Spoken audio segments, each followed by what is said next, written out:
Guys வணக்கம். Nithya tax. ஒரு பாகிஸ்தான் தீவிரவாதி கூட இந்தியாவில் ஒளிஞ்சிருந்தா இந்த அளவுக்கு போய் அரெஸ்ட் பண்ணுவாங்களா என்னன்னு தெரியாதுங்க. ஆனா நம்ம சவுக்கு சங்கரை அரெஸ்ட் பண்றாங்க பாரு. இவங்க அரெஸ்ட் பண்ற தோரணையை பார்த்தா உண்மையிலேயே தீவிரவாதி அரெஸ்ட் பண்ற மாதிரியே பண்றாங்க. அவர் அந்த அளவுக்கு எந்த குத்தமும் பண்ணிரலையே. அக்கௌண்ட்ல ஒரு 94,000 ரூபாய் ரிசீவ் ஆயிருக்குங்க.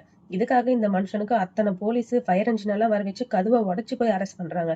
இதெல்லாம் உச்சகட்ட ஆளுங்கட்சியோட உச்சகட்ட அராஜகம் தான் இதெல்லாம்.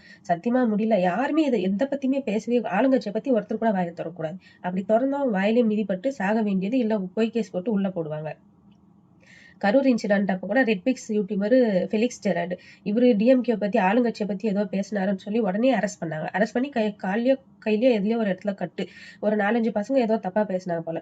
உடனே அவங்களை எல்லாம் கரெக்டா கெஸ் பண்ணி அவங்க அக்கௌண்ட்டை பிளாக் பண்ணி அவங்கள இன்வெஸ்டிகேஷன் பண்ணி வீடியோ ரிலீஸ் பண்ணி போட வச்சுட்டாங்க. அதாவது பொதுமக்கள் கிட்ட மன்னிப்பு கேட்கற மாதிரி இனிமே இதை பத்தி நான் பேச மாட்டேன்னு சொல்லி கேட்கற மாதிரி வீடியோ போட வச்சுட்டாங்க. இந்த அளவுக்கு ஒரு ஆளுங்கட்சி பண்ணுமா? உச்சக்கட்ட அராஜகம். இதெல்லாம் அடக்க கண்டிப்பா ஒருத்தன் வந்தே தீருவான். வந்துட்டு தான் இருக்கான். கண்டிப்பா வெயிட் பண்ணுவோம்.